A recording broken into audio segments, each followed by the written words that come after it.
Good morning. My name is Jerry Hatfield. I'm the board president, and it's my pleasure to welcome those of you who are tuned in online to SECO Energy's 82nd annual meeting and our very first virtually broadcast meeting. SECO Energy's bylaws and Florida statutes require the electric cooperatives to hold an annual meeting, so this virtual-only meeting is our best option to minimize coronavirus potential in our local communities. The health of our members, employees, and the public must be our highest priority. Thank you for the online viewers for understanding that and for joining us virtually to take part in the co-op business model. And by the way, you also helped us a lot by voting online. At this time, I'm calling the virtual annual meeting to order and ask our Vice President of Corporate Communications, Catherine Gloria, to lead us in the invocation and pledge and to introduce my fellow trustees, our CEO, and our attorney and others. Will everyone please rise?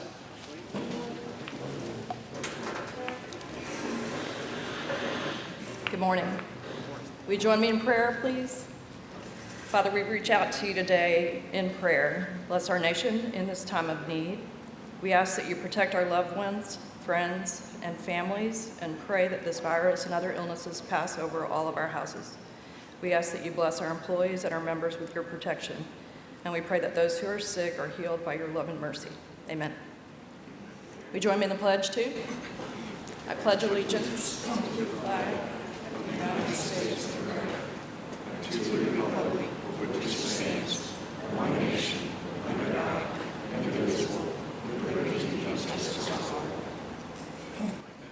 The national anthem rendition is a version that was sung by Tim.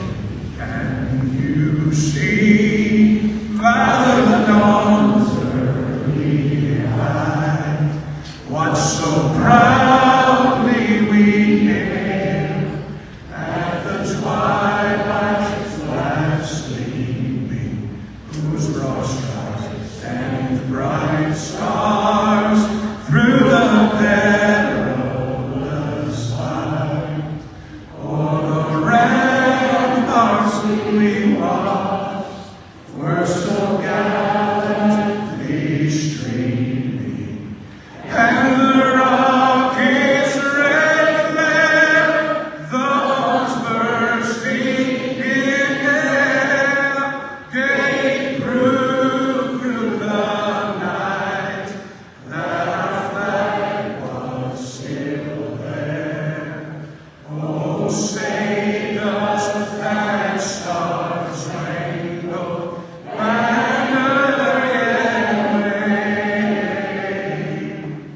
o'er the land of the free and the home of the brave?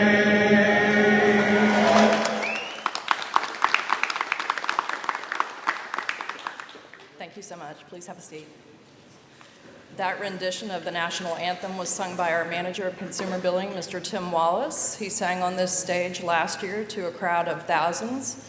You may recognize those crowd shots you saw on the screen today as our last year's meeting. So thank you so much. I wanted to introduce our trustees, our trustee-elects, our CEO, and a few other folks today. We have District 9 trustee and board president Jerry Hatfield, who was already at the podium today. District 4 trustee and vice president Richard Dennison. District 8 trustee and secretary treasurer Mr. Bill James is here today. District 1 trustee Scott Gherkin and his wife Rebecca are here today. District 2 trustee Diller Boyette, he was unable to be here with us today. District 3 trustee, Mr. Gerald Anderson, is here with his wife, Jane. District 5 trustee, Mr. Ray Vick, and his guest, Marilyn, are here. District 6 trustee, Mr. Earl Muffett, unfortunately was unable to be with us today. Mr. Muffett has also chosen not to seek re-election. District 7 trustee, Mr. Joseph Kuziak, is here with us. And now I'd like to introduce our CEO, Mr. Jim Duncan, and his wife Connie is here with us today. Our cooperative attorney, Mr. Scott Gherkin, is here this morning to my left. And please welcome Ms. Nora Brown, SECO's Senior Executive Assistant. I'd also like to introduce the two new trustee-elects who will begin their duty as trustees when this meeting has concluded today. We have District 2 trustee-elect Ms. Joyce Anderson, and District 6 trustee-elect Mr. Michael Muffett and his wife Irene are here with us today. Mr. Hatfield, will you come back up, please?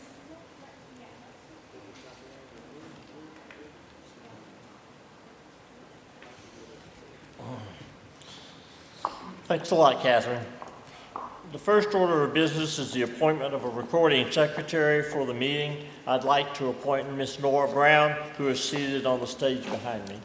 And that takes care of a little bit of the business for us. At this time, I'm also officially closing our voting platform so the votes can be tallied, and most important, the prize winners can be randomly selected. The winners will be announced at the end of today's broadcast, so be sure that you stay tuned after the meeting. I will now call Mr. Bill James, Secretary-Treasurer, for certification of official annual meeting notice. Mr. James?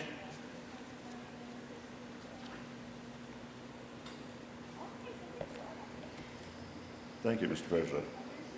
I, William W. James, Jr., being duly sworn, state that I am the duly elected Secretary of Sumter Electric Cooperative, Inc., and that between the dates of February 14th, 2020 and March 16th, 2020, I had mailed to each member of the cooperative with their electric bills a notice of annual meeting of the members of the cooperative on March 28, 2020 by United States Mail, and that the attached is a true and correct copy of the notice of the meeting. Signed, William W. James, Jr.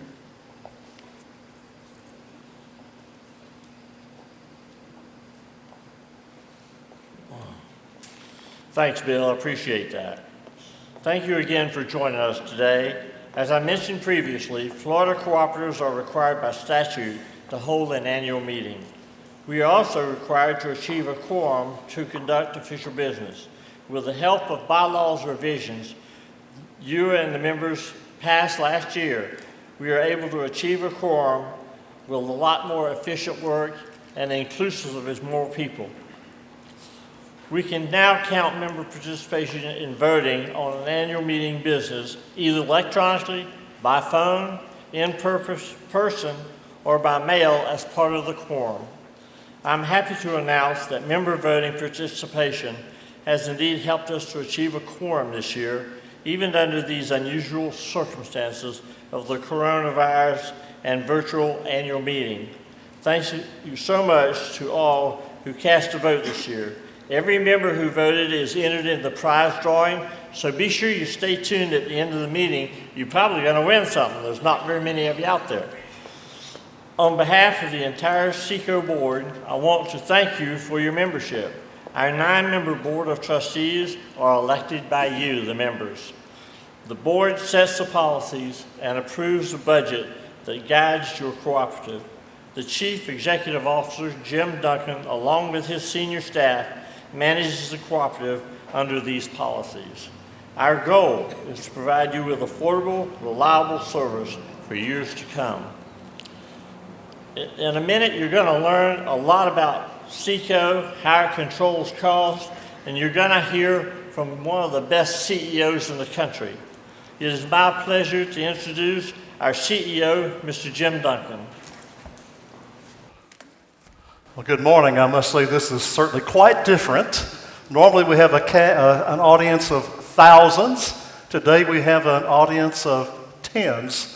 Technicians doing a great job, spouses, senior staff. So happy we have a few folks with us. And to the folks in Cyberland, thank you for joining us for our 82nd annual meeting, and obviously our first ever virtual annual meeting. Obviously, with all that's happening with coronavirus, we had to make some tough decisions on how to hold the required annual meeting. So virtual only was the logical solution. The folks who are here are properly socially distanced, so we're not taking risks with their health. We are following CDC guidelines and trying to keep all of our folks safe. Clearly, avoiding large crowds is not only essential, I believe under the governor's executive orders, it's mandatory now. So we certainly made the right choice in going with this virtual presentation. In spite of that, the presentation will be much like what I've shared with you in the past, trying to give you a feel for what's happened in the past year, what we're looking toward in the coming year. But this time, you have the luxury of stretching out on your couch. And if you go to sleep, I won't know it, so you're safe. If you are one of the thousands of people who voted online or by mail or by phone, thank you very much. Later in the meeting, at the end, we will randomly draw from that group for possible winning of one of the 96 prizes, again, from the comfort of your home. So while I am talking, we encourage you to tune in, either by phone, on computer, or Facebook. We have employees standing by to my left to take those calls or to respond to your Facebook postings. So we would like to interact with you. That will make it somewhat like a normal annual meeting. Let me say, though, if you have account-specific questions, we will deal with those, we'll research them, and respond to you next week with those. As you've probably noticed, our virtual annual meeting theme this year is 2020 Vision. Now, clearly that creates the opportunity for a lot of puns. I bet you can't wait to see how many of those I try to work into this. In the meantime, put your glasses on, you're cheaters, follow along, pay attention, because I may add a few more before the morning is over. On a more serious note, our cooperative employs over 400 very dedicated employees who are committed to your service quality. Our purpose statement is pretty simple: to provide exceptional service to our members, our coworkers, and our communities. Our SECO values also are very straightforward: member commitment, honesty and integrity, safety, a strong work ethic, teamwork, and open communication. Those are the values by which we operate Sumter Electric. The purpose and values are the cornerstone of our overall operation, and they do result in our providing you exceptional service at very affordable prices. And we're very happy to serve you and your 200,000 neighbors. We have a very dedicated team, as I said, and they are committed to that purpose and those values. We strive to earn J.D. Power and ACS scores not for the trophies, but because those reflect that we are doing a good job for you. So I certainly applaud the commitment of all of those employees to reaching those values and our purpose. So in the comfort of your home, please give my employees a hand for all they do for you.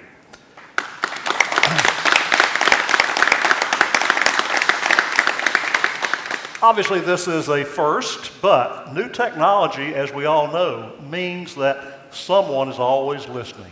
You can talk to Siri, you can talk to Alexa, and technology is allowing us to produce this meeting for you at home today. Hi, Mr. Duncan. Is it time for a water break? I can play a brief commercial message about SECO's 12 ways to pay. Yes, Alexa, that would be great.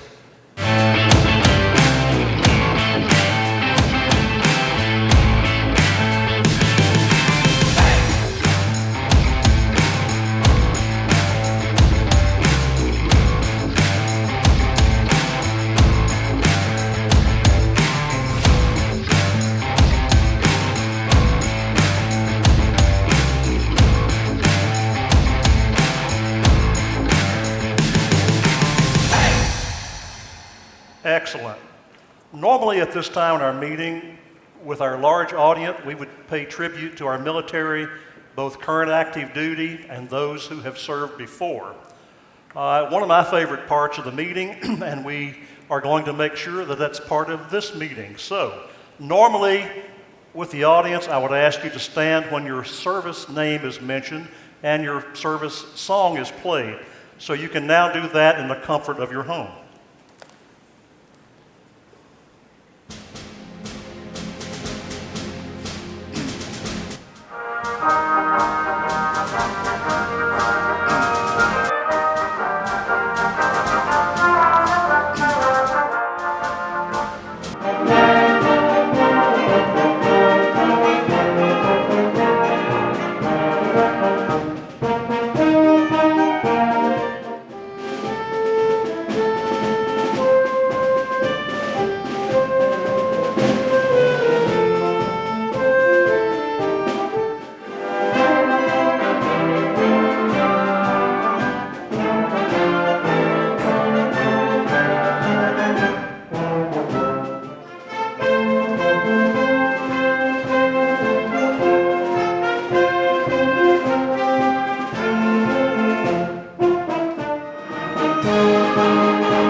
So thank you to all of our veterans and our current active duty military personnel, and a special thanks to the Lake Weir High School Jazz Band for their renditions of the service songs.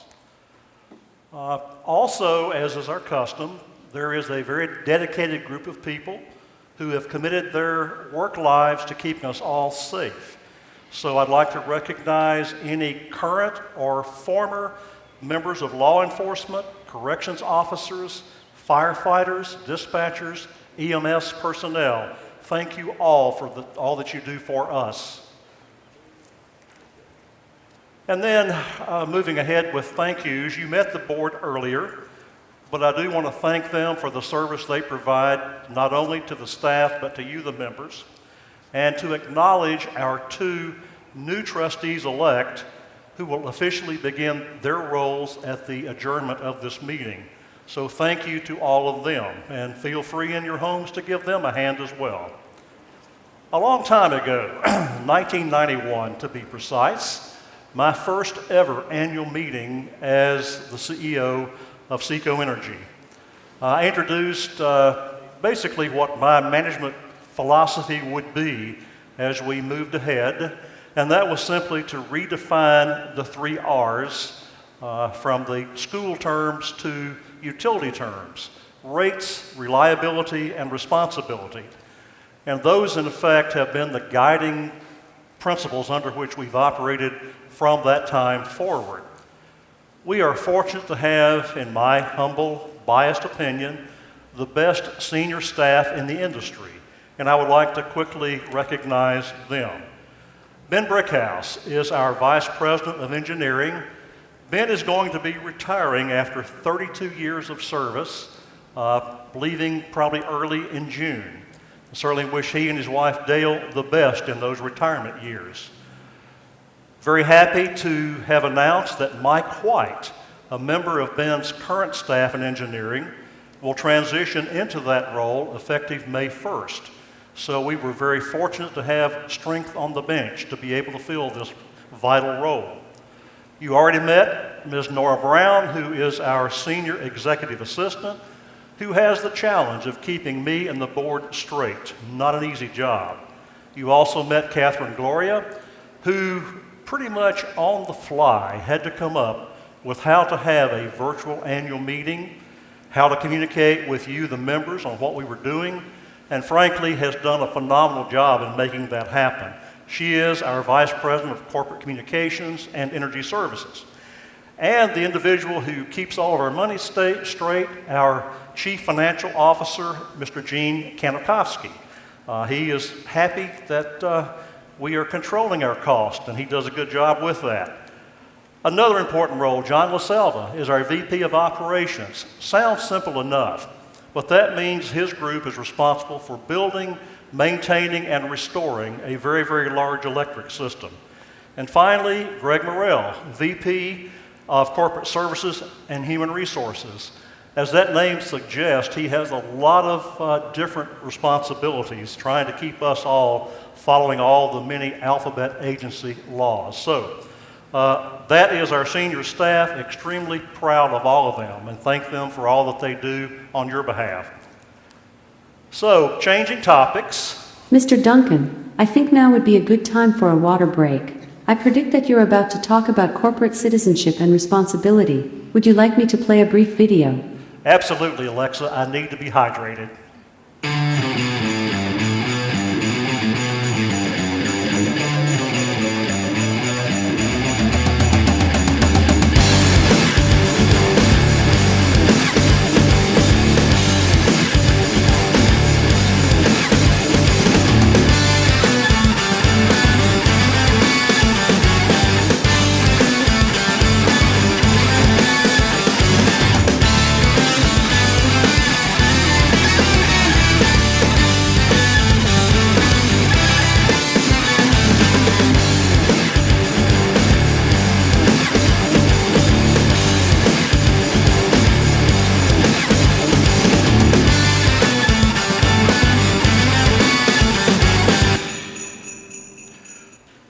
The video you just saw displays only one of our employees' many initiatives to help those in greater need.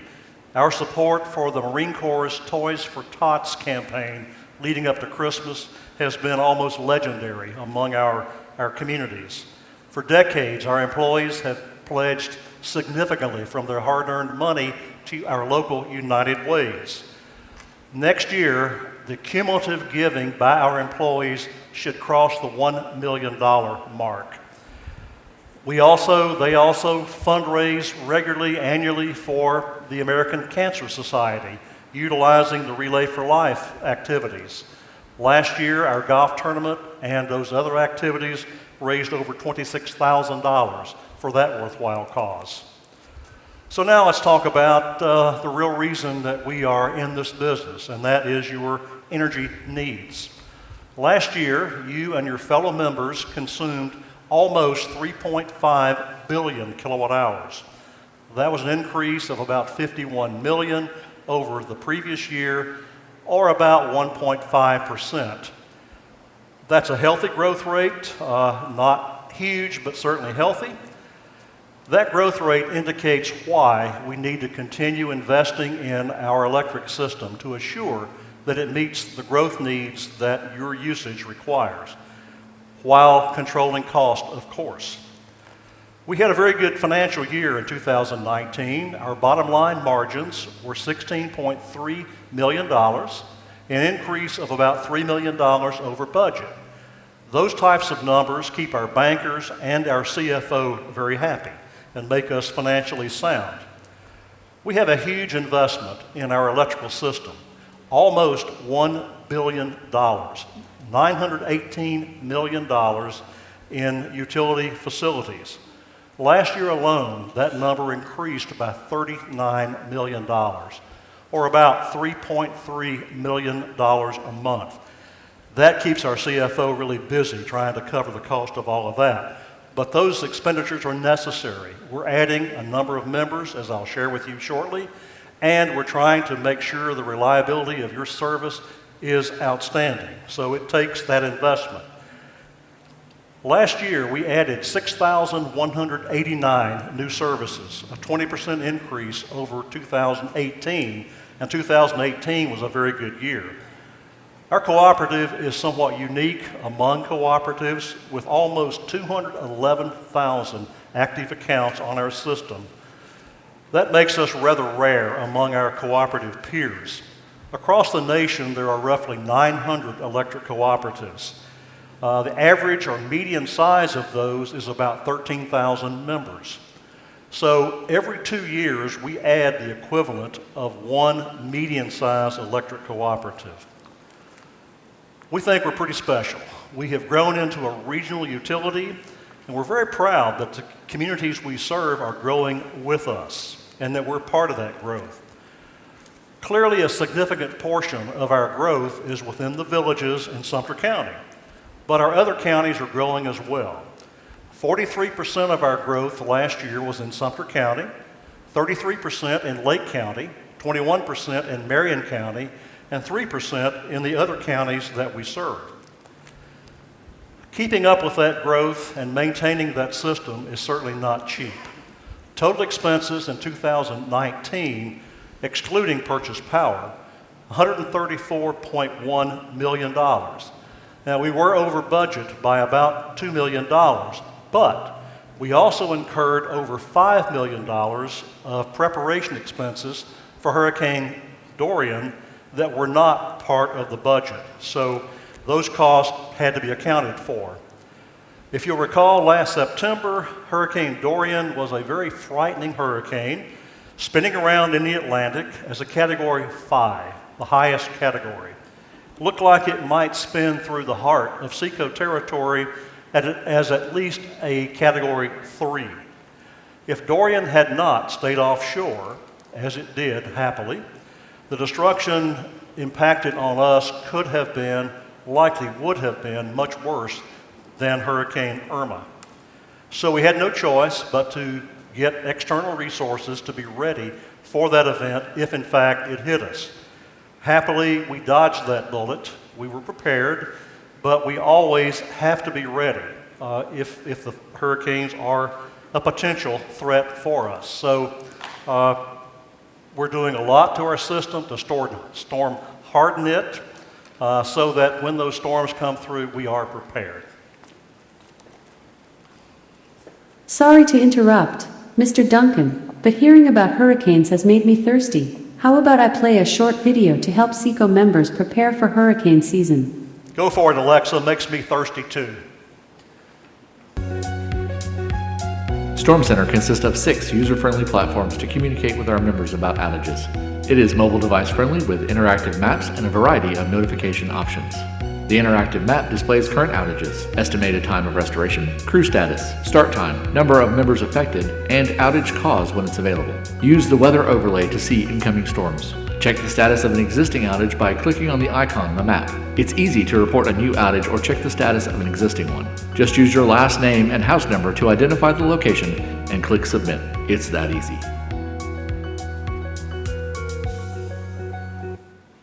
The system is working very well. If an outage is detected at your location, Storm Center will proactively notify you by email, text, voice, or all 3 if you choose. In advance of hurricane season, we ask that you choose those preferences and particularly set your do not disturb times so we don't interrupt you in the middle of the night for a brief outage. Don't want to interrupt your sleep. You can also use Facebook and Twitter to follow the status of any outages. For those of you who prefer to call instead of using the internet, we have additional good news. Last year, we began preparing for a significant improvement in our interactive voice response system, or IVR. That system will now use a lot of acronyms here, Natural Language Understanding, or NLU, through a virtual assistant who can fully handle automatic billing inquiries and payment arrangements. Members can call to report a new outage or check the status of an existing outage and receive details about the status, estimated restoration time, crew status, and the cause of that outage. A future improvement to the IVR will be a phase that adds a high usage inquiry capability, meter rereads, connects, disconnects, and transfers. The system also provides the option of a callback. So if you are calling at a particularly busy time, either during an outage or on Mondays or Fridays when call volume is high, we can call back and talk to you about an outage or whatever item you have to talk about. Switching topics to one that's rather interesting, tree trimming, one of those absolutely necessary evils for any electric utility. A good right-of-way program minimizes outages, helps us restore more quickly during and after a storm. But, and this is an old joke, I've used it before, when we are coming into your neighborhood and talking with you about your trees, that's what they are, your trees. However, when the storm comes through and that tree is in your driveway, you're on the phone calling us saying, when are you going to get your tree out of my driveway? So a little joke that happens more regularly than you might think. A lot of tree trimming is necessary in Florida. We have a very long growing season, so we are significantly increasing our investment in that activity. We have actually doubled our investment in right-of-way management. $9 million 3 years ago to $18 million in this 2020 year. A necessary increase allows us to try to keep pace with that long growing season here in Florida. So please work with us when we come to your neighborhood and want to work on your trees. Changing topics, a popular topic in this time frame. Solar has become a much discussed item within our membership. And as part of our corporate responsibility, we are encouraging members to practice responsible energy usage. Frankly, we are partnering with homeowners who choose to produce some of their power with a roof-based system. Our Public Service Commission approved rate structure fairly compensates members with solar, but does not subsidize them at the expense of our other non-solar members. Currently, SECO has about 1,600 homeowners with interconnected solar system. Unfortunately, there are some myths that are put forward by some of the solar installers, not all, but some. Some will tell members that they will have no electric bill going forward, and that they will have power during a utility outage. Those claims are false unless the member has spent significant dollars for battery backup or have gone totally off the grid, and that is certainly quite pricey to do. We're happy to work with you. A trained SECO technician can assess your home for how likely it is to be a good solar candidate.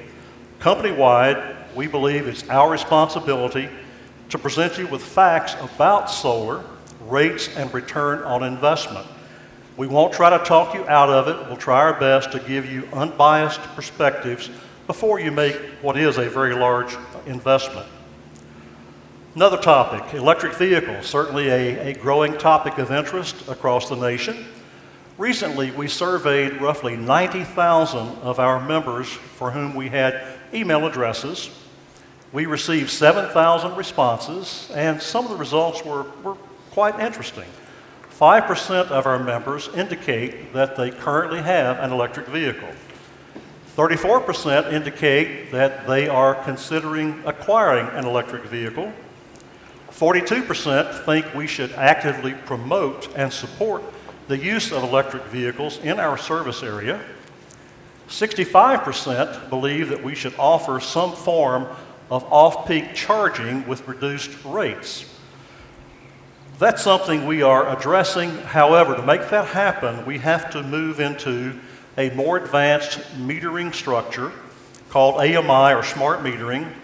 We are evaluating the cost and vendors to see what is the best out there, and then at some future date, we will provide to our board a recommendation for that activity. I mentioned early in my comments J.D. Power and ACSI. ACSI is an acronym for American Customer Satisfaction Index, and we got our 2019 score in December, and we're very pleased with the results. Our score was a very impressive 90, up 1 point from last year's 89. But if you look across our industry and really all industries, 90 is phenomenal for any industry. Investor-owned utilities and municipals average 73. All co-ops across the nation average 75. Among Fortune 500 companies, some brands that you are quite familiar with: Hershey's, Lexus, 84, Amazon and Coca-Cola, 81. We're higher than Bank of America and Blue Cross Blue Shield. So our joke internally is that we are better than chocolate, luxury cars, a soda conglomerate, and Amazon. Quite an achievement. As you also know, and you've probably heard it till you're tired of it, but we're very proud of it, we were awarded J.D. Power Customer Satisfaction Trophies in 2015, 16, and 17. We called it our Triple Crown. In all 3 years, our score was not only the highest among co-ops, but also the highest score in the entire nation among all surveyed utilities. 2018, our score suffered a bit. We had a little item called Hurricane Irma that came through the service area, and it took a toll on our results. Last year, J.D. Power started the process of converting to a calendar year evaluation system for this year, 2020. They chose not to award a trophy for 2019, but they did share the scores. Our score was a very impressive 808, the highest score ever for us, and had they given a trophy, it would have been ours. And again, our score was the highest in the nation among all surveyed utilities. Trophy or not, our goal, every SECO employee is committed to giving you the type of world-class reliability, member satisfaction, safety, and affordability that would be reflected in those achievements. We have a very simple motto that we live by: every minute, every moment, every member matters, and it truly does. Moving to perhaps a little bit of sad and happy news. As Ms. Gloria mentioned early on, Mr. Boyette and Mr. Muffett, our trustees from District 2 and 6, chose not to seek re-election this year. Mr. Muffett and Mr. Boyette were unable to be with us this morning, but I do want to pay tribute to them. Both Mr. Muffett and Mr. Boyette were newly elected trustees in April of 1990, and were on the board that chose to promote me to the CEO position. So I have a special fondness for those gentlemen, and I have to say at that time it was a bit of a turbulent time for SECO. We certainly thank Mr. Boyette and Mr. Muffett for their 30 years of advice, guidance, dedicated service to their fellow trustees and to the members. At a future date, we have a plaque we will present to them showing respect for their years of service. But in your home and in the audience here, I would appreciate a round of applause for those two gentlemen. Thank you. So, I have reached the point that all of you at home and here in the building are waiting for. I am essentially done. So, I am going to invite our cooperative attorney, Mr. Scott Gherkin, to come up and talk to you about the voting results. Scott?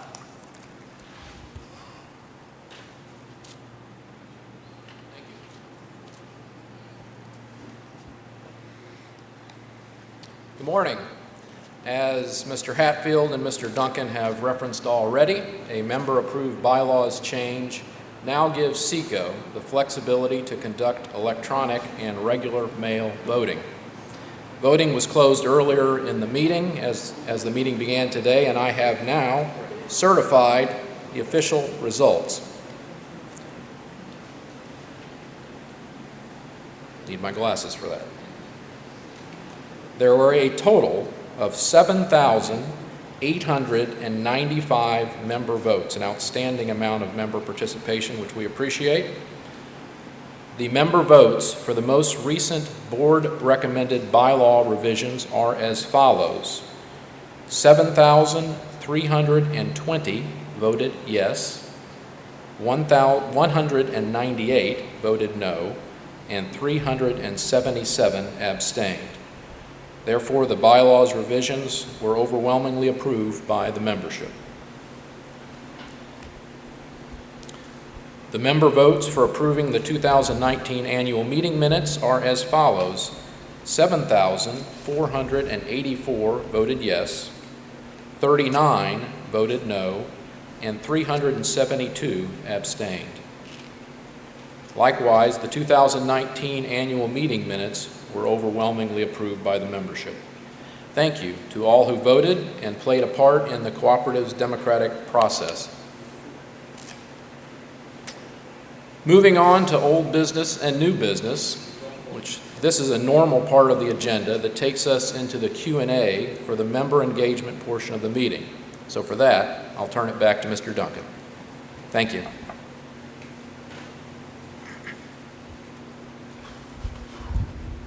Thank you, Scott, and thanks to all the members at home who provided that voting. Trying to go through the Q&A session is a little challenging with everyone at home, but for those of you watching at home, you can still call us at 352-329-MEET. Send a message on Facebook or email seco2020am@secoenergy.com. I have no idea how many questions we may get or have. We'll go through as many as we can. And if we have any, we do have a few. Thank you. Yes, this is from John in Summerfield by phone. It's not for you, John, it's from John. Anyway, we have trees in our neighborhood that are growing closer to power lines. How often are trees trimmed? We attempt to cut everything on a 3-year cycle. With the challenge of a growing season, we have gotten a little behind that, but that is our objective. So to cut all the main lines every 3 years. One of those comments we like to get from Gary in the Villages. Thanks for doing a great job on service and keeping our rates low. Outstanding, love it. John from the Villages, does SECO have a pandemic plan? Absolutely, and we have been following that extremely closely for the last 3 weeks, I guess. Mr. Morrell, our VP of Corporate Services and HR, administers that with the safety professionals, and we have done, in my opinion, an excellent job. We have roughly half of our employees working from home, those who can productively do that. We have segregated our line crews so that they do not intermingle from one crew to another. Normally, we would shift personnel on a daily basis as the needs arise, but to protect from cross-contaminating all of our outside folks, they're now working in a totally separate group. We reluctantly closed our lobbies to member activity. We have our drive-through service available. Of course, phone is available, internet, all of those things, but we're trying to minimize the number of face-to-face interactions with members. So absolutely, we do have a plan. This is from Ann in Claremont by phone.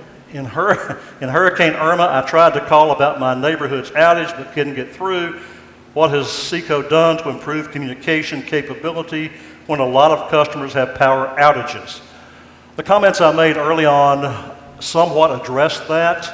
The reality is, if a large neighborhood, let's say 5,000 people are out because of a hurricane, and 4,500 of those try to call us, the phone lines will be busy. But our system has already told us where that outage is, and the callback method would allow that person to leave a message, and we would call them back.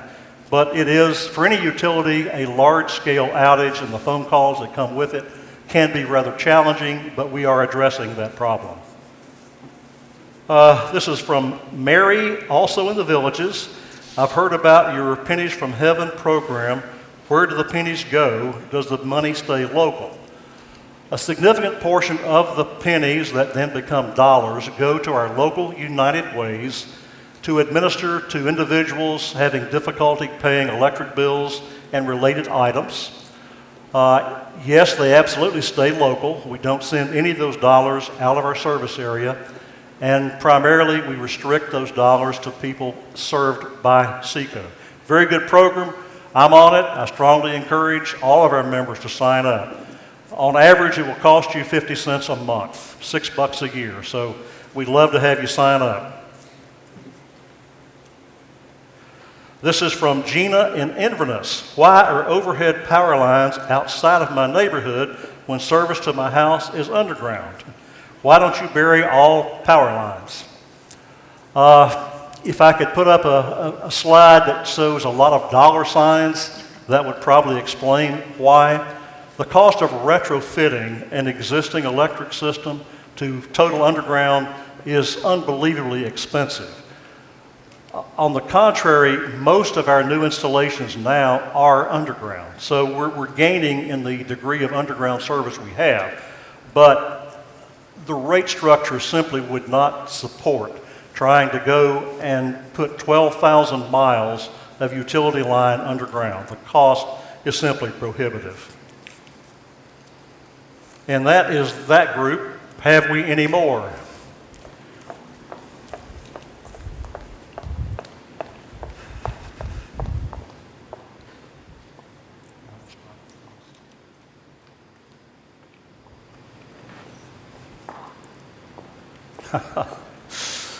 Ms. Anderson, you're going to love this one. This is from Kathy in the Villages by phone.